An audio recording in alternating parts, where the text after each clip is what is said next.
رضائے الہی میں کیا دینا ہے کیا رکھنا ہے، بات کو سمیٹ کے رکھ دیا۔ فرمایا جینا بھی اللہ کے لیے ہے، مرنا بھی اللہ کے لیے۔ قربانی کا مفہوم صرف اتنا نہ سمجھیں، اس کا فلسفہ سمجھیں۔ قربانی کا مفہوم صرف اتنا نہیں ہے کہ آپ نے ایک جانور خرید لیا تو آپ نے اس کو ذبح کر دیا۔ قربانی کا مفہوم یہ ہے کہ اللہ کی رضا کے لیے قربانی کرنی، اس ذات کی بلندی کو دیکھیں، اس کے مقام کو دیکھیں، اس کے مرتبے کو دیکھیں، پھر اس کی عطاؤں کو دیکھیں، پھر ہمارے بن مانگے اس نے ہمیں کیا کچھ دیا، اس کے نوازنے کو دیکھیں۔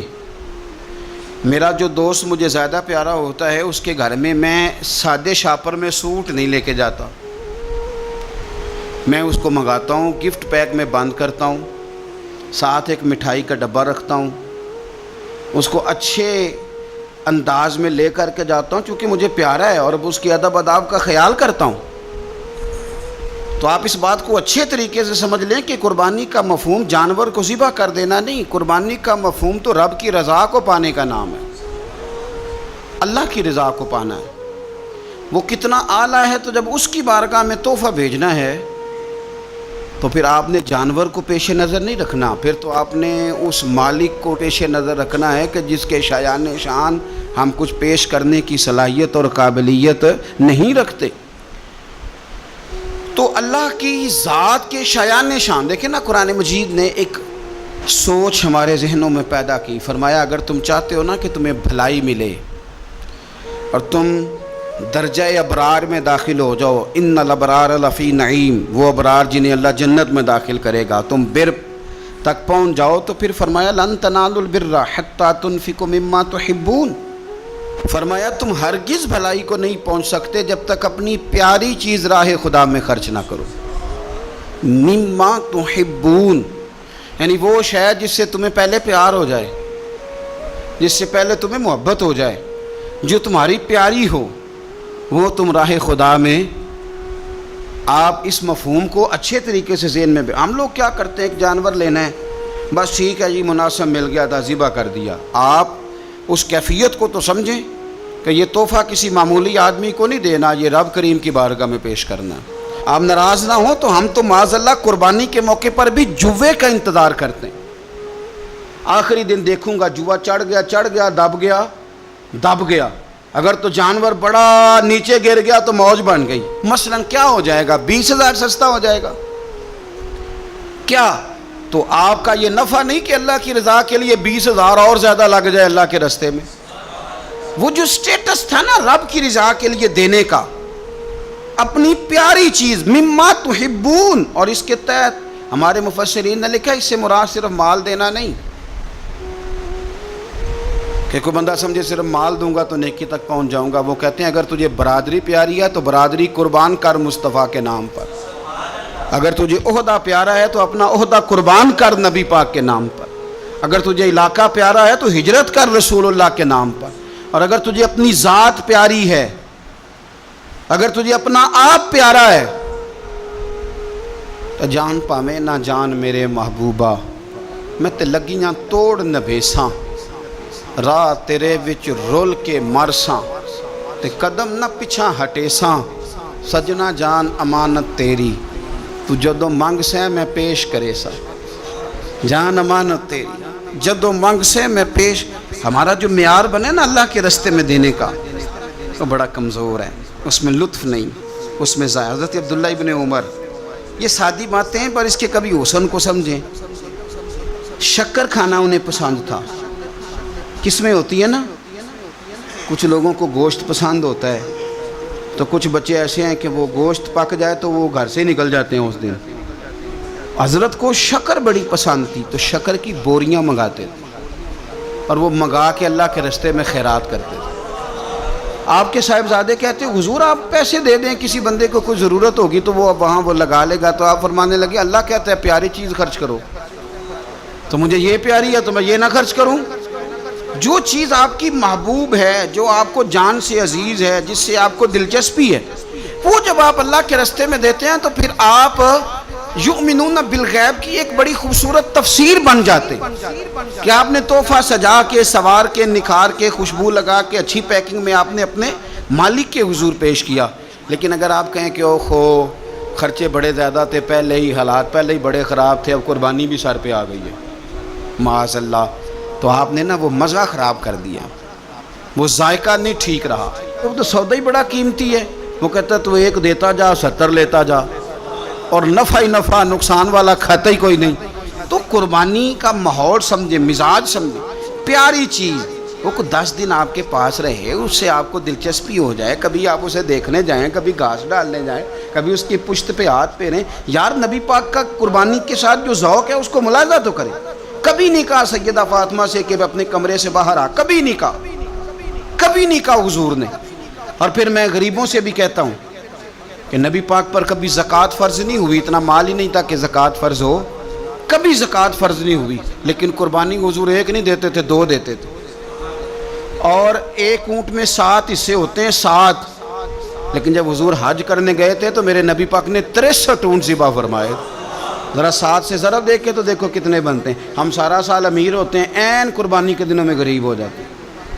موٹر سائیکل چھوٹی عید کے بعد لی تھی، اس کے لیے پیسے تھے، لیکن قربانی کی جانور کی باری آئی تو ہاتھ تانگ ہو گیا.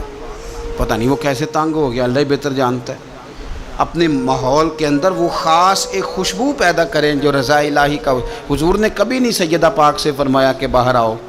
لیکن حسنین کریمین فرماتے ہیں کہ حضور نے قربانی کا جانور خریدا، پھر سیدہ فاطمہ الزہرا رضی اللہ تعالی عنہا کے صحن میں حضور لائے. صحن میں نبی پاک سے زیادہ نازک مزاج بندہ کوئی نہیں کائنات میں آئے گا. حضور کے وجود اطہر پر مکھی نہیں بیٹھتی تھی، پسینہ آتا تھا تو خوشبو آتی تھی.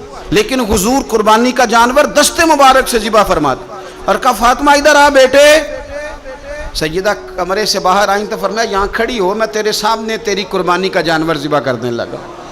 آپ ذرا اس بات کو دیکھ کر مسند امام احمد بن حنبل میں حضور نے فرمایا جانور سونا بھی ہونا چاہیے اور اس کی قیمت بھی زیادہ ہونی چاہیے، با اعتبار قیمت بھی زیادہ ہو، مہنگا خرید کے لائے ہوں آپ. کیوں؟ اس لیے کہ دینا اس رب کی بارگاہ میں ہے جو بڑی شانوں والا ہے.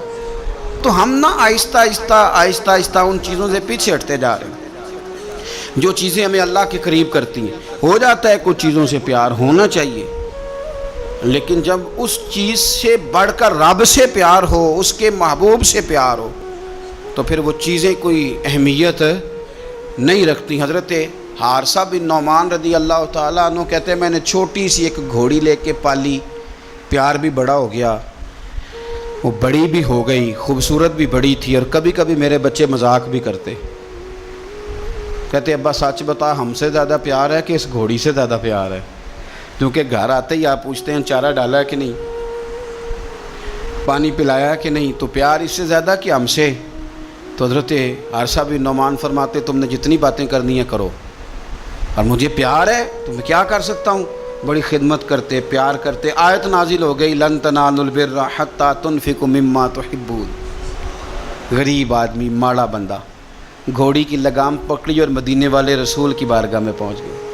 یا رسول اللہ میری قبول کر لیں. آپ یقین کریں حالات خراب ہوتے ہیں تو لوگ سب سے پہلے وہ والا 100 بند کرتے ہیں جو مسجد جاتا تھا.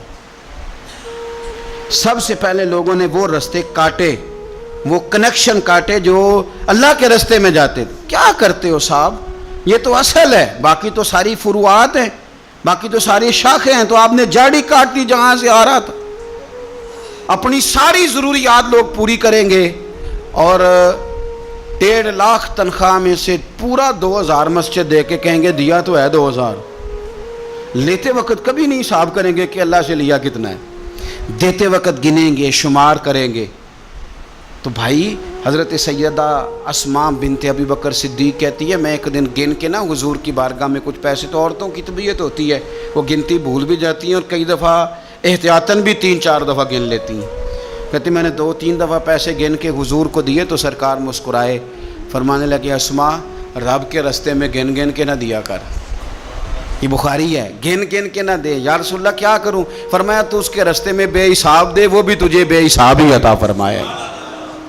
زاہدوں نے یہ عجب کام کیا، عجب ہے کہ تسبیح کے دانوں سے جو کام لیا چاہیے تھا کہ بے شمار پکارتے تجھ کو، یہ بھی کوئی بات ہے کہ گن گن کے تیرا نام لیا، یہ بھی کوئی بات ہے گن گن کے تیرا نام لیا۔ میرے عزیز سمجھ لیں اچھے طریقے سے، حضرت حارثہ بن نعمان گھوڑی لے کے آ گئے، یا رسول اللہ قبول کر لیں، تو حضور نے فرمایا تیری قبول ہو گئی۔ اس بات کو ذرا پھر ایک دفعہ سمجھ لیں، تیری قبول ہے۔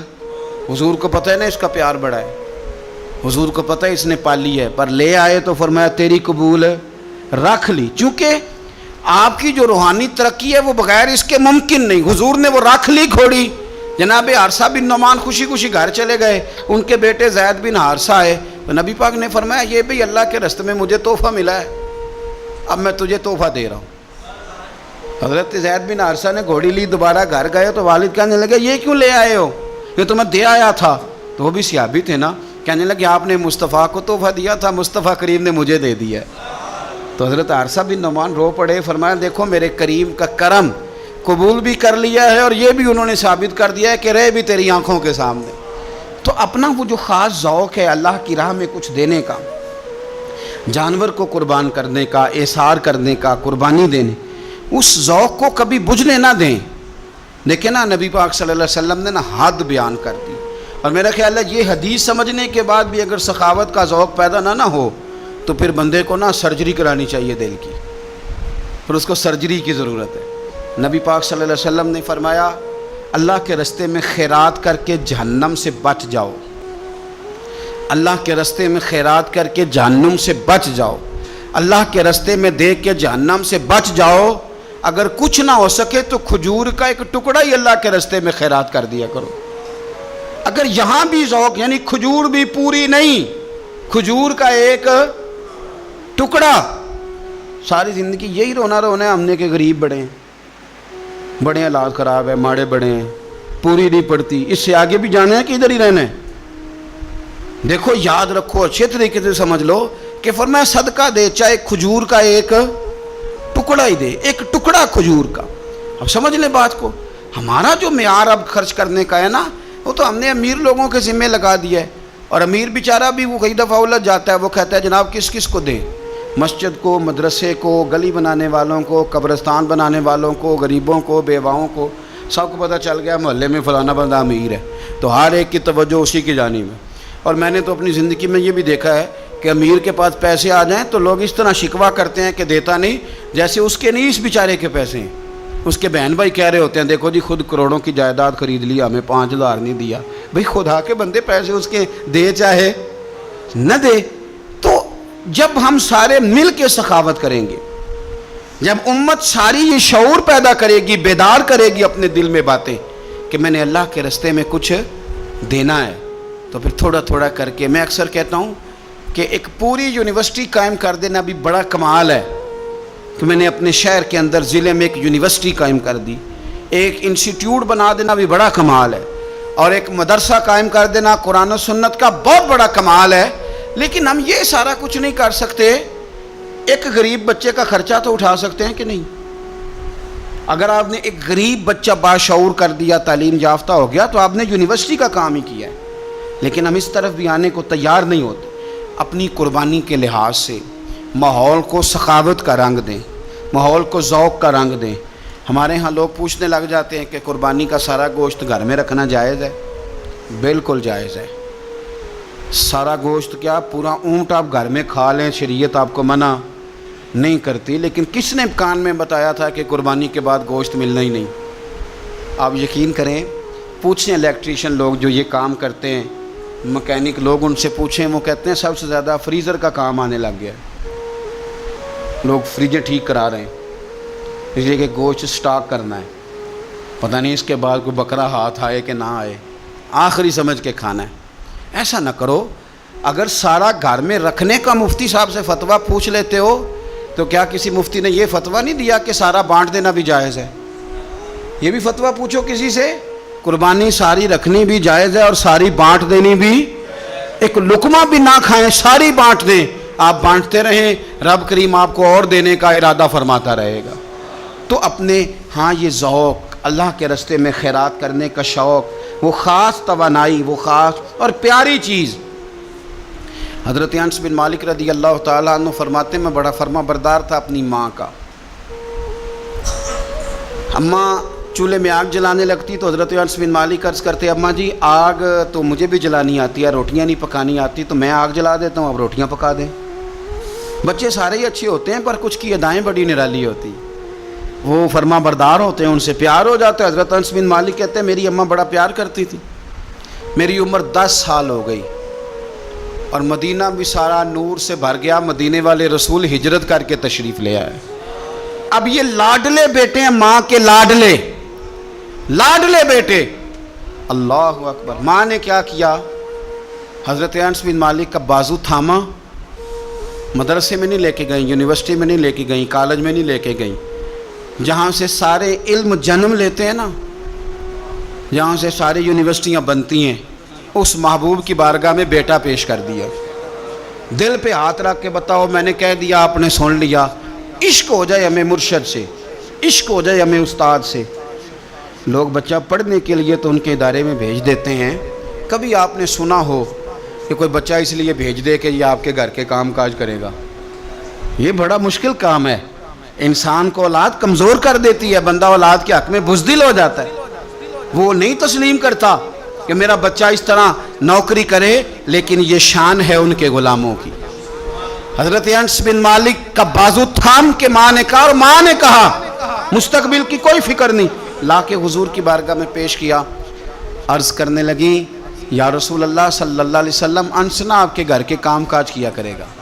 یہ جو مزاج ہے نا خدمت کا, یہ ذوق, یہ رنگ, ہم لوگ جو ہوتے ہیں نا, ہم اور سٹیٹس میں زندگی گزارنا چاہتے ہیں, لیکن فقر کا, طریقت کا سٹیٹس اور ہوتا ہے. وہ کیا کسی شاعر نے 2 جملوں میں بات ختم کر دی, اسے کیا تیریاں ویخ کے ادامہ میں مرید ہو گئی. وہ بعض ادائیں ایسی ہوتی ہیں کہ جن پہ خود بخود پیار آتا ہے, پیار چھلکتا ہے, پیار خود بخود جو ہے وہ اوت کر کے نکلتا ہے. تو عزیز یاد رکھ لیں, حضرت انس بن مالک کہتے ہیں میری اماں مجھے چھوڑ گئی, کہنے لگی سونیا مما تحبون, پتر مجھے پیارا ہے, چونکہ پیارا ہے تو اب یہ سیدہ فاطمہ کے گھر میں کام کاج کرے گا. چونکہ پیارا ہے تو سیدہ عائشہ صدیقہ کو سودا سلف لا کے دے گا. چونکہ پیارا ہے تو حسنین کریمین کی نوکری کرے گا. حضرت حفصہ اور میمونہ کے گھر کا کام کرے گا. انس بن مالک کہتے ہیں میں نے کوئی تعلیم نہیں پڑھی, میں نے کہیں بیٹھ کے کچھ نہیں سیکھا, لیکن آپ کتابیں کھول کے دیکھ لیں, ایک بہت بڑی تعداد ہے حدیثوں کی جو حضرت انس بن مالک نے روایت کی ہے. وہ کہتے ہیں میں تو کھیلتے کھالتے ہی مصطفیٰ کی باتیں سنتا رہا اور رب نے مجھے عالم بنا دیا, عالم. اور فرماتے ہیں ایک دن حضور نے صرف کہا تھا, لمبی چوڑی دعائیں نہیں, اور میں نے کہا بھی نہیں, میں نے نہیں کہا. ایک دن مدینے والے محبوب نے کہا تھا جا اللہ تیرے مال میں بھی برکت دے, تیری اولاد میں بھی برکت دے. ختم ہو گئی بات. لمبی دعاؤں کی کیا حاجت تھی؟ ایک جملہ حضور نے فرمایا. اور کیوں فرمایا؟ کہ میری ماں مجھے چھوڑ گئی تھی. فرماتے ہیں کہ وہ حضور نے دعا دے دی, میں وہی بیج ڈالتا تھا جو سارا مدینہ ڈالتا تھا, وہی پانی لگاتا تھا جو سارا شہر لگاتا تھا, اسی طرح ہل چلاتا تھا جس طرح سارا شہر چلاتا تھا. پر باقیوں کے باغ میں سال میں 1 دفعہ پھل آتا تھا, میرے میں 2 دفعہ پھل آتا تھا. آپ فرماتے تھے میں اس وقت موجود ہوں تو میرے بیٹے بیٹیاں پوتے پوتیاں, میری اولاد کی تعداد 100 سے زیادہ ہے. اتنی میرے چمن میں بہار آئی ہے. دوستو, ایک صحابی تھے حضرت مصعب ابن عمیر, چڑھتی جوانی, بڑے خوبصورت کپڑے, اتنا مہنگا جوڑا مکے میں اور کوئی نہیں پہنتا تھا جتنے مصعب ابن عمیر پہنتے تھے. اتنی اعلیٰ قسم کی چیزیں اور کوئی نہیں کھاتا تھا جتنی وہ کھاتے تھے. لاڈلے تھے.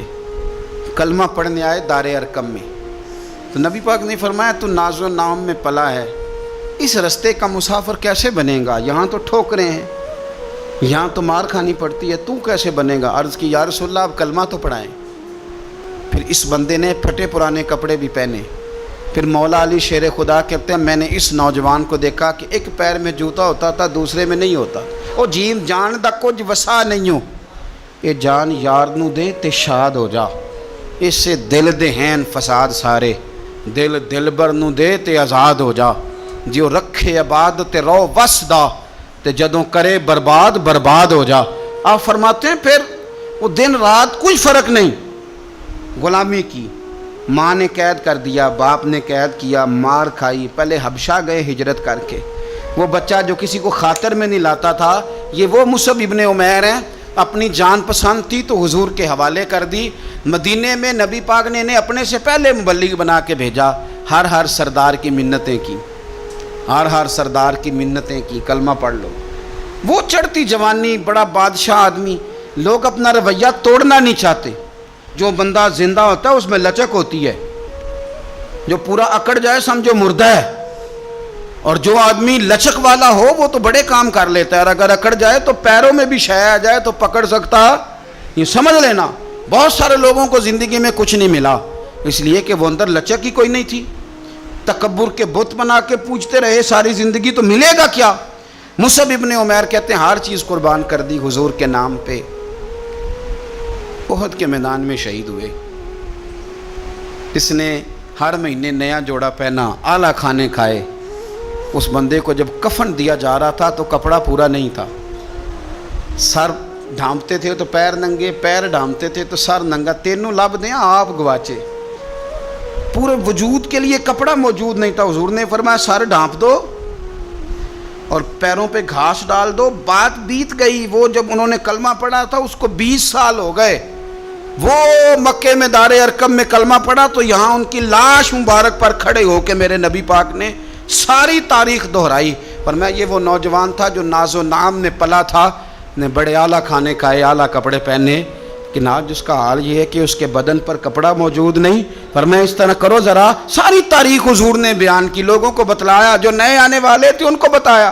فرمایا اب ذرا ان کو پیروں پہ گھاس ڈال کے قبر میں ڈالو، اور فرمایا ذرا ان کو بھیجو تو صحیح، انشاءاللہ میرا رب جب ان سے ملے گا تو بڑا راضی ہو کے ملے گا، اللہ راضی ہو کے ان سے ملے گا۔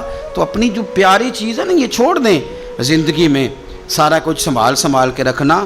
جو آپ چیزیں سنبھال کے رکھتے ہیں ان کو تو زنگ لگ جاتا ہے، جو چیزیں سنبھال کے رکھتے ہو تو باسی ہو جاتی ہیں۔ اللہ کے راستے میں دو کنویں سے پانی نکل جائے تو نیچے سے تازہ آ جاتا ہے، اور اگر کوئی پانی نکلے نہ تو جو کھڑا ہوتا ہے اس میں زنگ آ جاتا ہے، وہ باسی ہو جاتا ہے۔ اس لیے خوبصورت جانور لیں جن کو اللہ نے توفیق دی، اور اچھے طریقے سے اس کی خدمت کریں جو چند دن رہ گئے، پھر خوبصورت انداز میں۔ ہمارے کسانیوں کو بڑی جلدی ہوتی ہے، جانور میں ابھی جان موجود ہوتی ہے تو وہ کھلڑی اتارنی بھی شروع کر دیتے ہیں، اس کو سلیقے سے ذبح کریں۔ اور یہ ختم والی چیز بڑی برکت والی ہوتی ہے تو یہ تو اللہ کے نام پہ ہے، تو اس کی ایک ایک بوٹی کی حفاظت کریں اور اچھے طریقے سے اس کو پہنچائیں۔ کوئی بے قدری کا مظاہرہ، کچھ مالدار جو بڑی قربانیاں دیتے ہیں وہ قدر نہیں کرتے، ایک ایک کاش کی ایک ایک ٹکڑے کی قدر کرے، اس لیے کہ یہ رب کے نام کا جانور ہے، اور کوشش کریں۔ اصل میں نا امیروں کے یار بھی امیر ہوتے ہیں، صحیح کہہ رہا ہوں، تو پوچھتے ہیں تو نے قربانی کیا جی، تو نے کیا، تو کہتے ہیں جی اس دفعہ سب نے کی ہے۔